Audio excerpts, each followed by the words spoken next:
The U.S. Food and Drug Administration has been reviewing MDMA along with therapy as treatment for post-traumatic stress disorder. MDMA-assisted therapy is on track for federal approval in 2024. And with more than 660,000 veterans under VA care known to suffer from PTSD, this approval can't come soon enough. Privately funded research has demonstrated clear, positive results in treating previously untreatable PTSD with little or no risk to patients. This includes studies in cooperation with the VA for existence at the Bronx VA Hospital. Let me be clear, these trials are conducted with full FDA approval under medical supervision and in a safe clinical environment.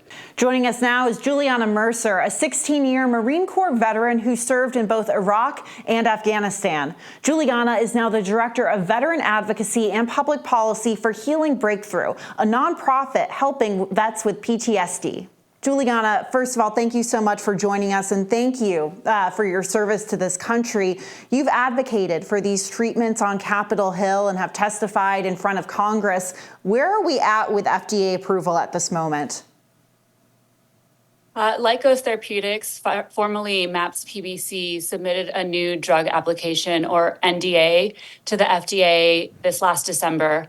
The next milestone is 60 days later, which would be mid-February, and that is acceptance of the application. With the breakthrough therapy designation that was given to MDMA in 2017, Lykos has requested that the FDA grant priority review of the NDA. The FDA has 60 days to determine whether the NDA will be accepted for review and whether it will be a priority or standard review, so that's 6 months or 10 months respectively. If approved by the FDA, the DEA would then be required to reschedule MDMA, making it available for prescription medical use. So that's moving pretty fast, 6 to 10 months. But first, walk us through MDMA specifically, and why is it so effective in treating PTSD, anxiety, and depression? Yeah, so MDMA causes a chemical reaction in the brain. For somebody that has post-traumatic stress disorder, they're stuck in their trauma response, whether it's fight, flight, freeze, or fawn. And MDMA goes in, it's kind of like a switch. It flips that switch off so that you're no longer stuck in that trauma response. And once that switch is off, you're able to confront your trauma without having that trigger. And you're able to work with a therapist to get to the root cause of the problem and sort through the trauma that you're dealing with. So you're a veteran yourself. Can you tell us a little bit about your own personal experience with your treatments? Yeah, so I found myself in a place with no purpose and came across a nonprofit called Heroic Hearts Project. They're a nonprofit that takes veterans outside of the country to get psychedelic therapy in places where it's not illegal. I was able to receive psychedelic-assisted therapy and overnight, almost complete healing of 20 years of collected trauma and grief. And that was the answer that I was looking for my veteran brothers and sisters. And I felt like I needed to get this into as many hands of veterans as possible. And that's how I started advocating for these therapies, and am now focused on getting MDMA-assisted therapy into the VA system. These therapies sound like they would certainly be a game changer, as they were for you. But I think when some people hear the term psychedelics or MDMA, they think of ecstasy or Molly, but those things are absolutely not the same. Can you explain that? Yeah, so MDMA, what will be prescribed in the hospital setting, is a pharmaceutical.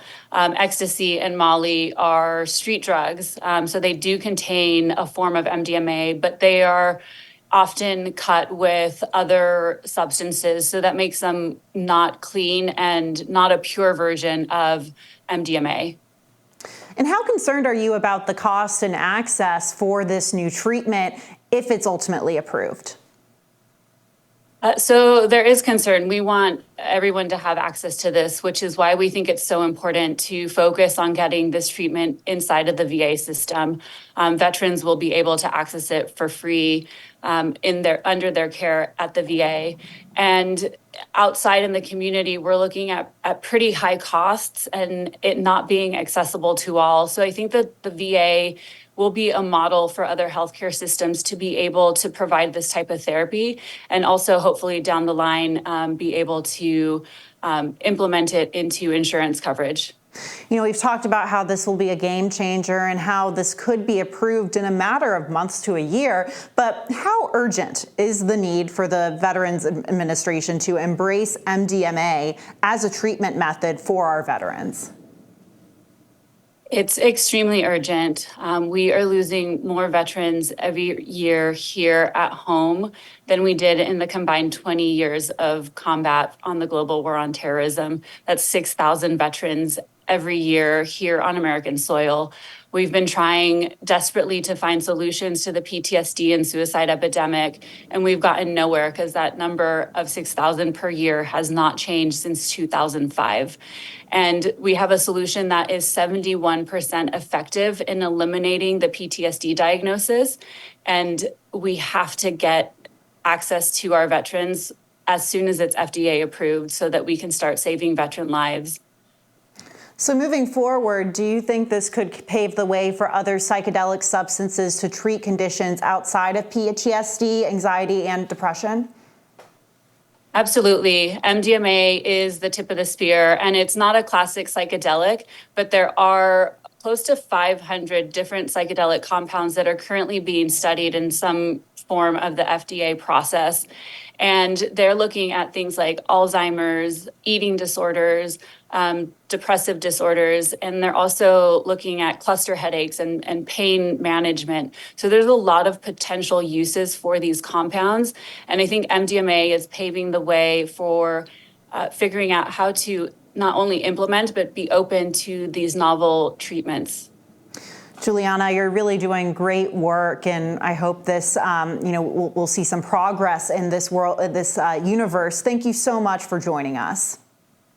Thank you, Julia. If you or anyone else you know is struggling from PTSD, anxiety, or depression, please call or text the number on this screen for more assistance. That's it for What's America Thinking. Come back next week. I'm Julia Manchester, and be sure to like, share, and subscribe to The Hill's YouTube channel. And also leave your comments and let us know what has you fired up in your region of the country.